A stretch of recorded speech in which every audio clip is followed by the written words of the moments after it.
Wow, namaste and welcome. It's truly an honor to be here. It's fun. This is the first time we've ever just been side by side, like a yoga and meditation class, and it's fun to see. Besides, like all day, every day. Oh yeah, that's true. Yeah. But it's fun to see a few others, making this a part of their relationship and their lifestyle, and it's also Yogita, welcome, Annapurna, Roseanne, and my mom. So everybody can say hello to my mom. That's my mom there, everybody. So it's pretty special for me. So Ganesh Chaturthi is Ganesh's birthday, and the story of Ganesh really shows his courage. That Ganesh was willing to actually.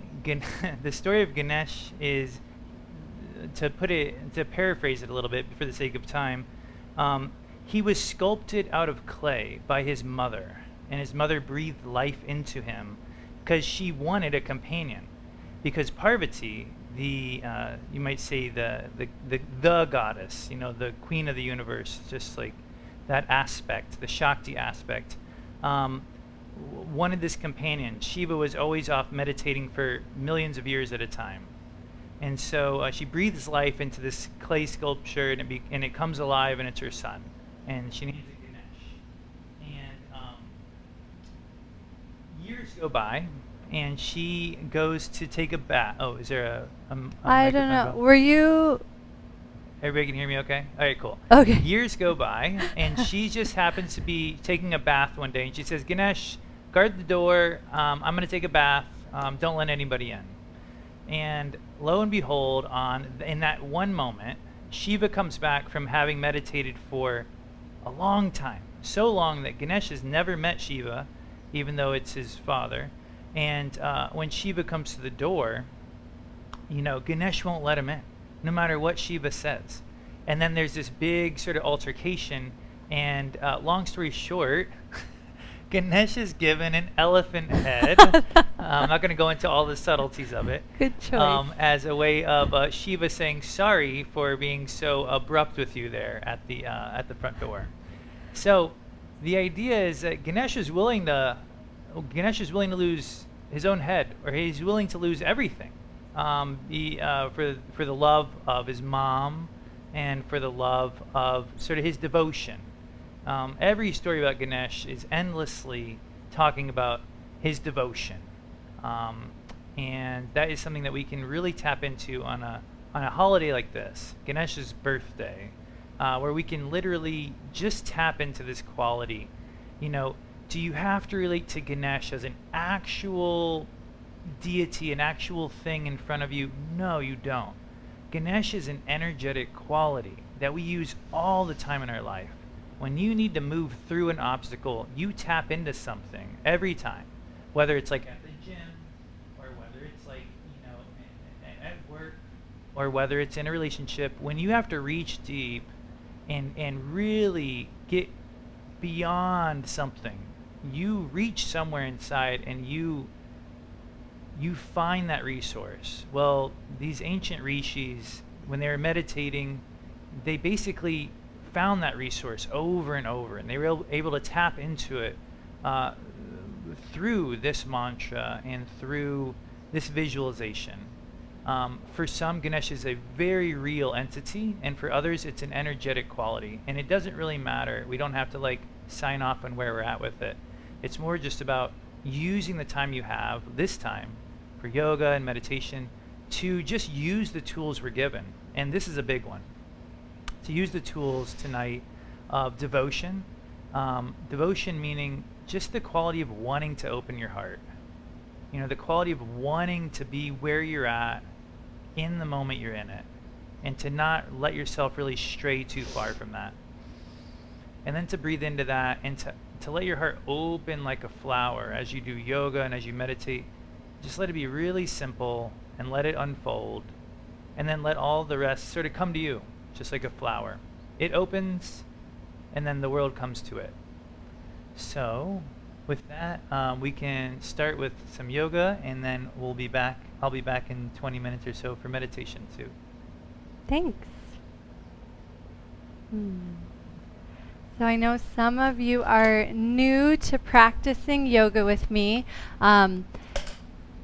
We are going to explore, and the only rules are that what you do with your body has to feel really good. Maybe I cue something and you're like, oh, am I doing it right? It's right if it feels supportive, if it feels enjoyable, if there's any like, oh, well, maybe this is some interesting sensation that's going to help me feel better later. No, it's not about that. If you're ever not sure whether it's right or not, then don't do it. Everything should feel really enjoyable. And so if I give you something that your body's not enjoying, modify, explore, find a way around it. And Ganesh can always help us remove obstacles. And so if you're like, I don't know what to do right now, you can just repeat the mantra that we started with, Om Gam Ganapate Namaha. And by the time you finish that, we'll be moving on to something else anyway. So with that, let us begin. Take a quarter turn to your left. Extend the legs long. And before you sit down, if you got the email from me, you do have the option to follow along with our playlist. Satyam can put it in the chat box if you don't already have it. It's the Konalani Yoga playlist either on Spotify or Apple Music. And we'll just be looping the first track. So once you've got that all set up, you can gently start to recline. Let the body soften and feel your awareness start to sink towards the heart. Just like the quality of devotion that Satyam talked about, just notice what is available to you in each breath as you connect inside. Potentially a softness, a warmth, an opening.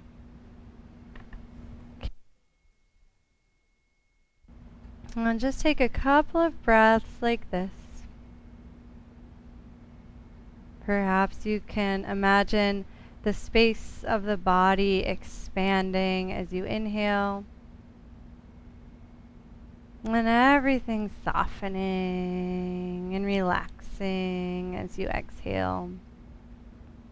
As we start to layer on movement, see if you can continue to observe the breath. So now you're juggling an additional ball, breath and movement. We'll start by ever so gently walking the feet in towards the sit bones. Allow the feet to walk wide towards the edges of the mat and then back in till you find a place that feels comfortable for the low back as well as the feet and the knees. And then reach the hands towards the heels. Let the shoulder blades slide down the back just a little bit and then soften again. And we'll just start with some gentle pelvic tilt. So the pelvis will tip forward, the low back arches, kind of like cow pose. And then round the spine, gently tucking the pelvis under, letting it tip the other way. And repeat this a few times, these reclined cat and cows. And if you'd like, you can add the arms in. As the back arches, you can walk the hands away. And as the spine rounds and presses into the mat, you can walk the hands towards you. And just notice how the hands participating allows you to feel this movement not just in the hips and the spine, but all the way into the shoulders, the arms, maybe even the neck.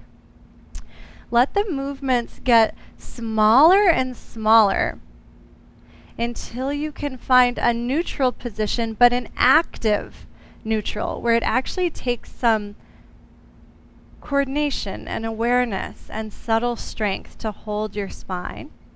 And then maintain that neutral as you gently lift one leg at a time, keeping the knee bent.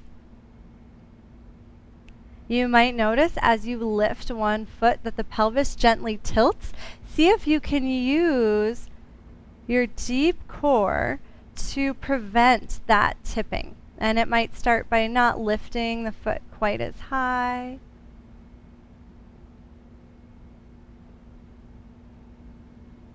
And try moving extra slow, which actually takes extra strength and extra awareness.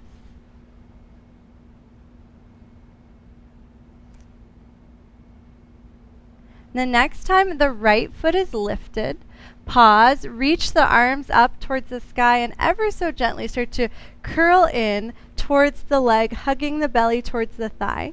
And then allow the arm and the leg to stretch apart. And if that ever doesn't feel good on the right hip, you can bring the sole of the right foot down and just slide it out. And then let's repeat that. So glide the right heel in, point hands towards the feet. Let's add a bridge in here, gently lifting the hips away from the mat. And then set the hips down, lift the right knee, lift the hands, gently curl up.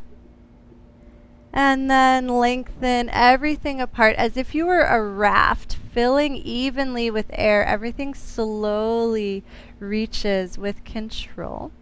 Gently start to push into the left foot so that you can roll onto the right side of the body. The head hovers so the arms and head aren't touching. Option to hover the left foot. It's a little bit of a core challenge. See if finding neutral with the spine allows you to stay here in a more relaxed way. Make sure you're breathing. And then bend the left knee. Bring the sole of the left foot back to the earth, rolling onto the back where you came from. And we'll repeat that whole thing on the second side. So drag the right heel in, point the hands towards the feet. Very slowly start to lift into bridge pose. Make sure the knees feel supported. If they don't, try walking the feet forward or a little wider. And then gently set one vertebra down at a time, really taking your time so you can feel the breath and feel the movement simultaneously. Lift the left knee this time.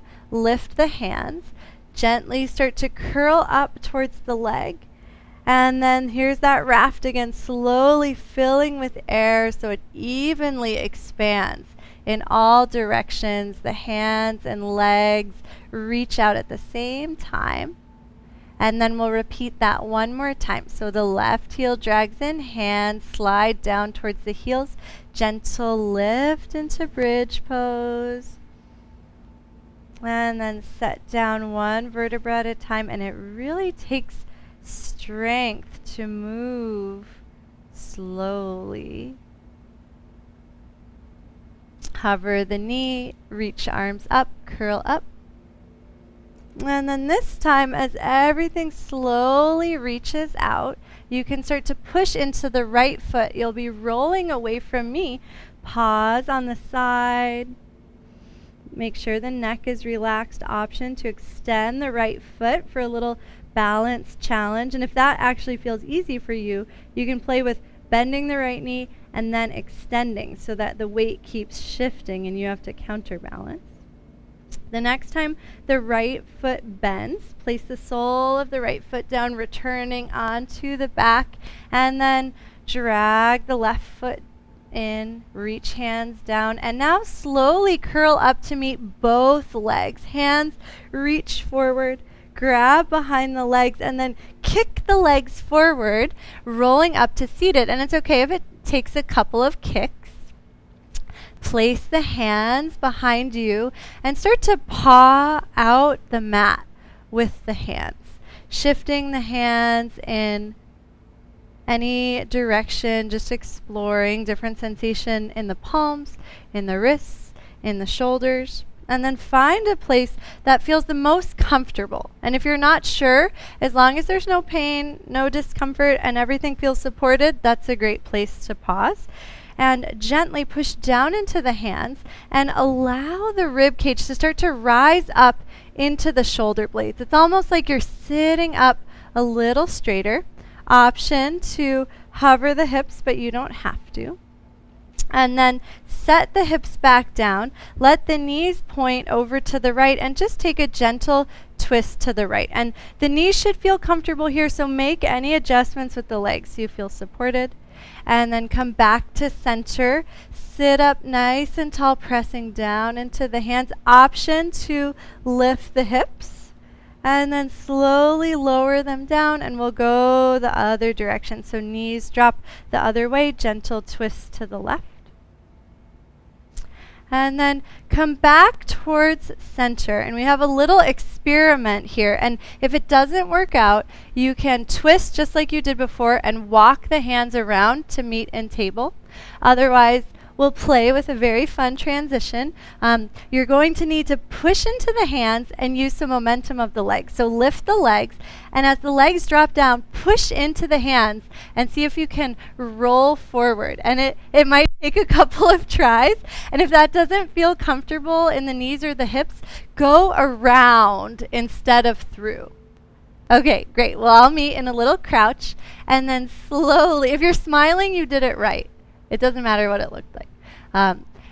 We'll slowly, nice. We'll slowly start to lift the hips. That was a very creative transition. I liked it. Let the head lower and bend the knees really, really, really deeply so there's no strain and pulling in the back line of the body. Gently shift the weight from side to side. And if this doesn't feel good on your spine, you can come up a little bit and support yourself with the arms so you're not in such a deep forward fold. Reconnect with the breath.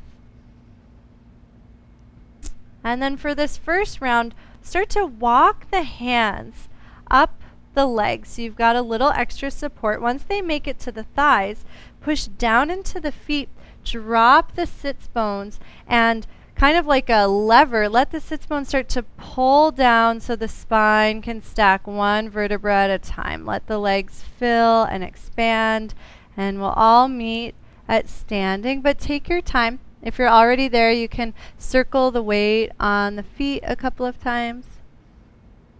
Okay.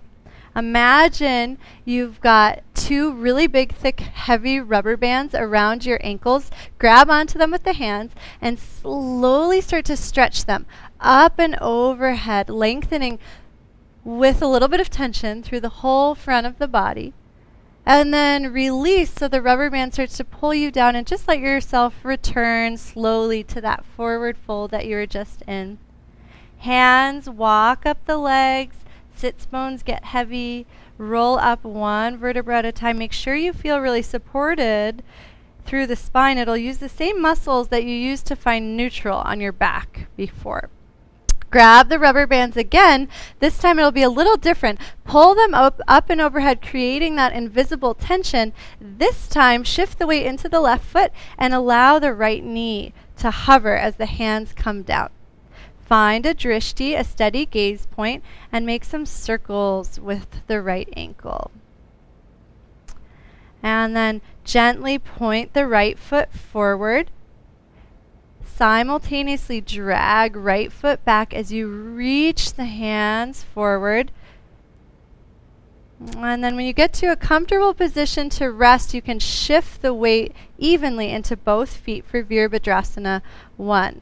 And it's okay if it's a short stance, you can play with a wider stance, just explore. Gently bend the front knee as you sweep the arms up, letting the whole front of the body open. Nice. And then straighten the front leg and allow the arms to melt down. And we'll just take a couple of pulses like that, and imagine, again, you're this inflatable raft, and everything in you fills at the same pace. So the arms lift, the body lengthens, the legs bend, and you don't feel it in just one place. It's even, it's smooth, it's uniform. Let's take one more pulse. And the next time we're in Veer Bhadrasana 1, shift the weight into the front foot. Reach back for that rubber band. Again, it might help you with this transition. Slowly pull it forward and up. And then with all the weight in the front foot, let the right knee start to hover and bend back to where we came from. Set the right foot down and pause for a moment. Close the eyes and just notice the sensation on the right side of the body. Notice the sensation in the soles of the feet, and perhaps you have a little more awareness in the right foot after that sequence, or the right hip or the right shoulder. We'll repeat it on the other side.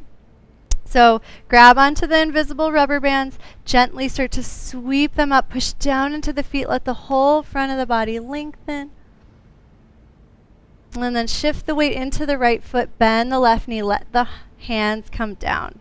Circle the left foot. Find your drishti, your steady gaze point, connect with your breath. And then point the left foot forward. Bend the right knee so you've got some spring and you feel really pliable. And then drag the left foot back as you sweep the arms forward. Lean forward a little bit. It'll allow you to slide the left foot back a little bit more. And then gently even out the weight between both feet.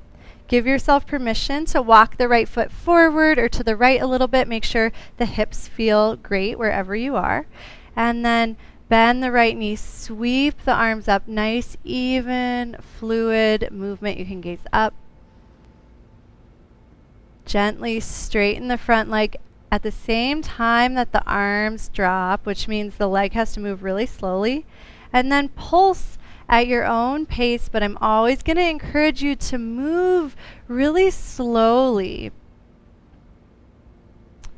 And just notice the legs supporting you, the asymmetry in the right and left leg. See if you can balance out the weight, shifting a little more weight into the back foot. Sometimes it gets forgotten.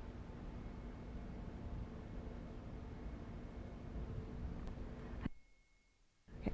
The next time the hands reach up, shift the weight forward, reach back for the rubber band on the back foot, pull it, lengthen it forward and up. And then slowly shift weight and let the left knee rise as the hands drop. Set the left foot down and just pause for a moment. If you want a little bit more here, you can play with slowly rising onto the tiptoes. And then try closing the eyes, but it's okay if you can't maintain tiptoes with eyes closed. It's very humbling. And then gently let the heels set down. Last time with the rubber bands, I swear. Grab onto the rubber bands, gently reach them up, lengthening and opening. And this time, they'll pull you all the way down. Bend the knees really deeply. Let the body drape over the thighs. No tension. Let's all bend the knees really deeply. And we're going to sneak into our downward facing dog. So just paw one hand forward at a time, letting the spine really lengthen. It's okay if the hands come off of the mat, but if that annoys you, then you can walk the feet back a little bit. And once you've found a position where the upper body feels supported and the hips are buoyant, you can pause and just take a couple of breaths.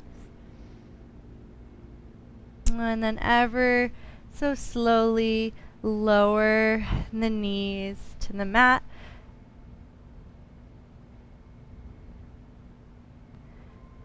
Tuck toes under and just take a few nice big hip circles.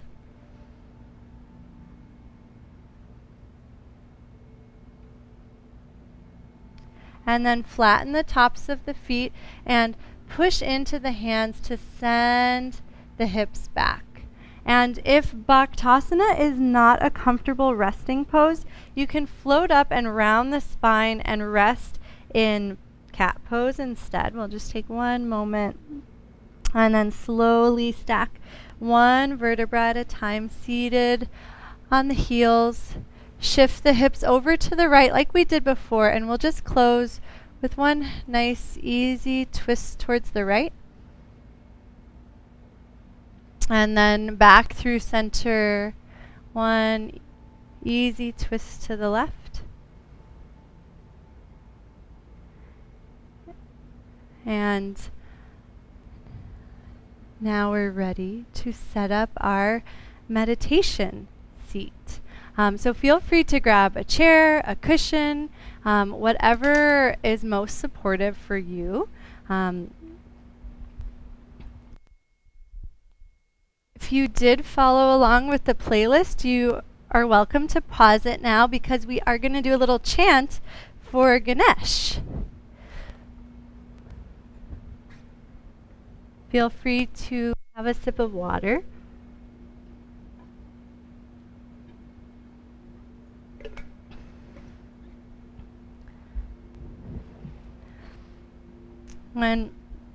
Once you've found your comfortable seat,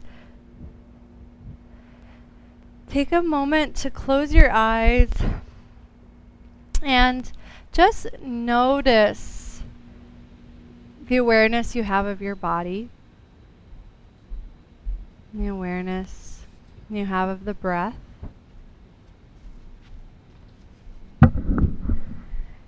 And the chant that we're going to do is written on the screen, but it's call and response. So I'll call a line and you just repeat that line back. And it's really wonderful to get to do this after really waking the body up, because you might have the opportunity to feel these vibrations in a deeper way with more consciousness and more awareness. Do you want to say anything? Okay.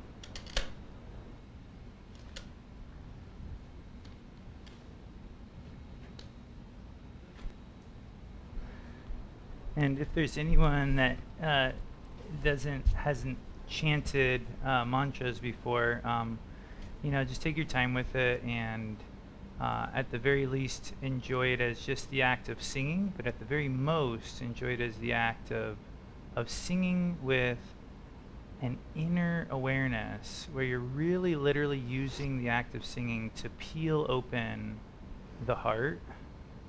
And only you can do it. It's a very personal experience, and so you got to do it in a way that feels comfortable for you. But just imagine each time you actually utter that vibration, that it's actually peeling open, it's coming from the heart, and that is how you do it. Okay. Is your original sound on? Cool. Ganesha Sharanam Sharanam Ganesha Ganesha Sharanam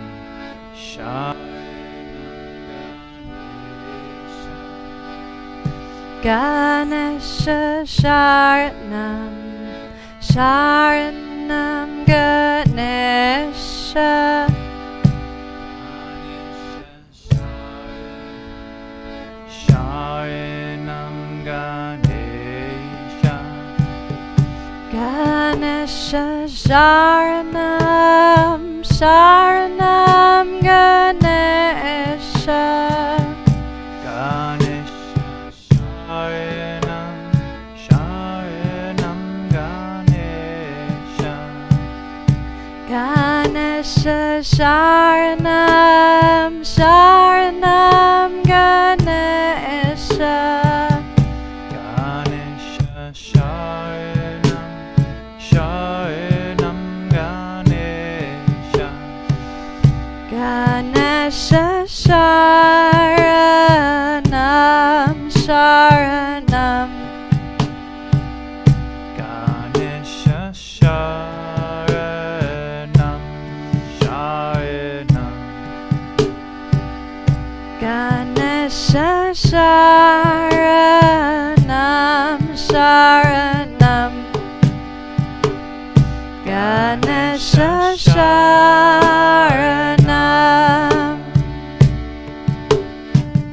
Ganesha Sharanam Sharanam Ganesha Ganesha Sharanam Sharanam Ganesha Ganesha Sharanam Sharanam Ganesha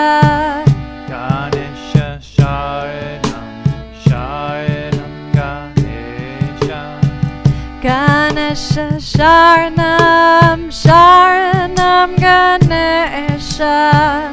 Ganesha Sharanam Sharanam Ganesha. Ganesha Sharanam Sharanam Ganesha. Ganesha Sharanam Sharanam Ganesha. Ganesha Sharanam Sharanam. Ganesha Sharanam Sharanam. Ganesha Sharanam Sharanam. Ganesha Sharanam. Jai Ganesha, Jai Jai Ganesha. Jai Ganesha, Jai Jai Ganesha. Jai Ganesha, Jai Jai Ganesha. Jai Ganesha, Jai Jai Ganesha. Ganesha Sharanam Sharanam. Ganesha Sharanam Sharanam. Ganesha Sharanam Sharanam. Ganesha Sharanam. Jai Ganesha, Jai Jai Ganesha.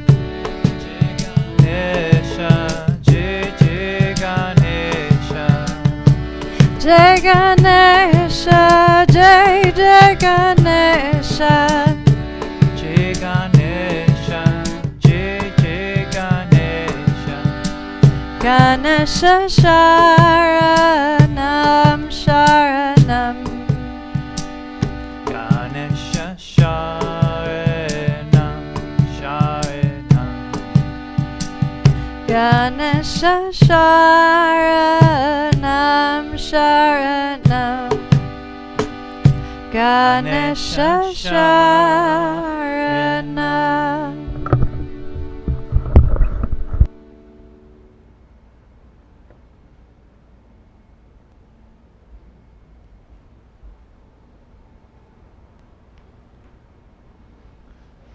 And transitioning directly into our seated practice or a meditation.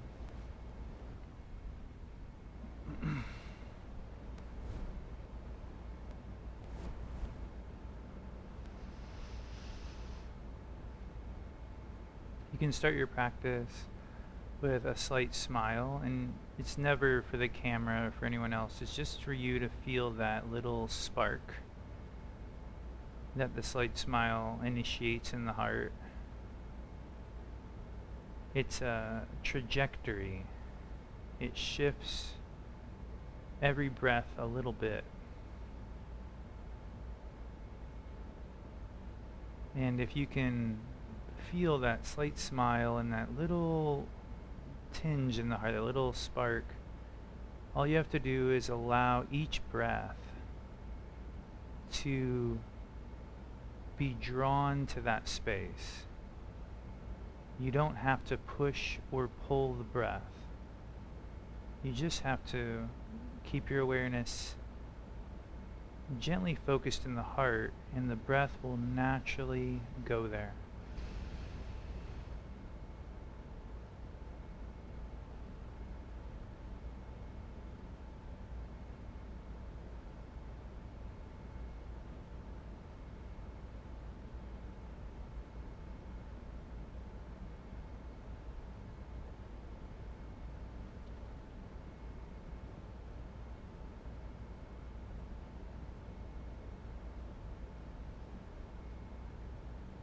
Try to feel the whole duration of the breath. You don't have to push it or pull it, but there is a lot to feel. The moment it starts in through the nose, the coolness in the sinuses, the small, gentle expansion of the body ever so slightly, and then the very silent experience of exhaling. A little bit harder to feel also through the nose.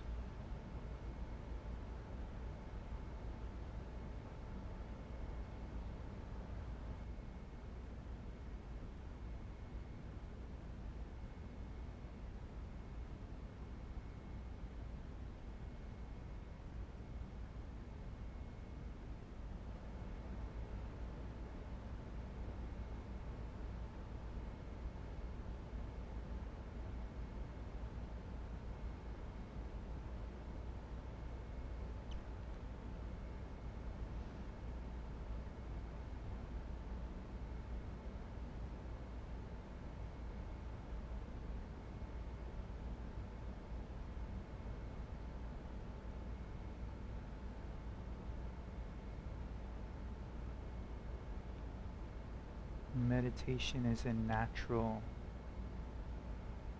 expression.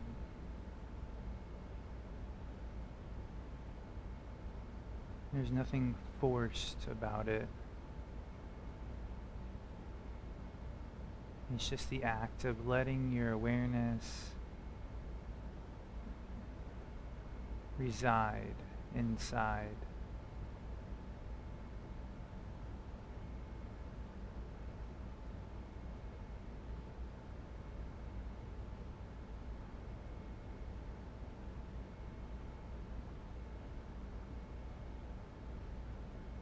At any time, you can spark the heart with that slight smile.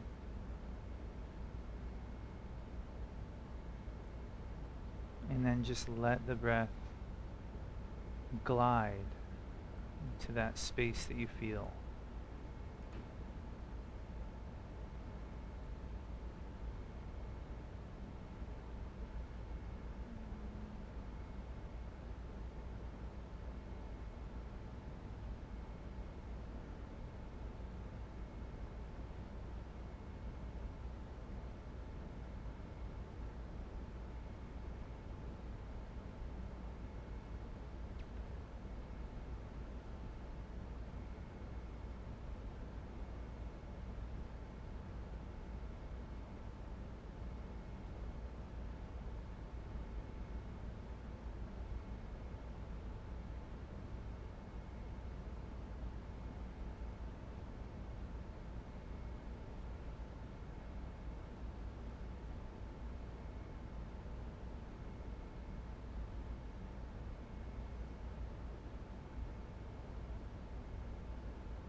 In the yogic tradition, the breath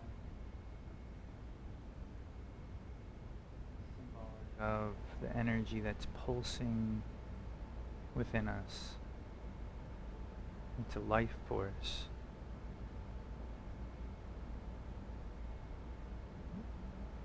In a way, we are the sculpted clay Ganesh. Our body. And it's the awareness we bring within us right now that brings us to life.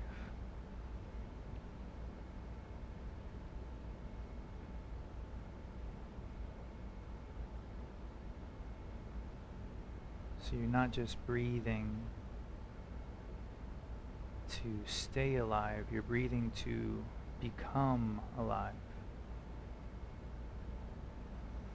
And so receive the next few breaths as if they were being breathed into you by a divine presence, like in the story of Ganesh.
And you can take the last moments of our practice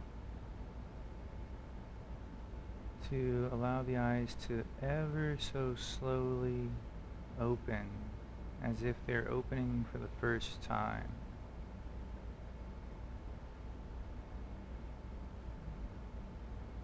And as the room comes into view, don't just see the radiance of the light around you. Feel the life force that you've cultivated within. You know, as if you were just breathed life into. Like that clay Ganesh, let yourself feel what it is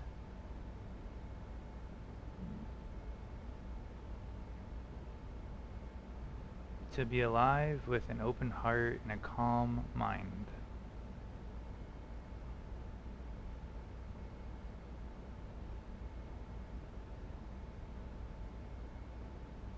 And we can finish class with what we call an intoned Ohm. It's an Ohm that you make just by humming. And it's just, you keep your mouth closed, but you feel it in the throat and in the mouth and in the heart. And so just let your breath flow in naturally through the nose.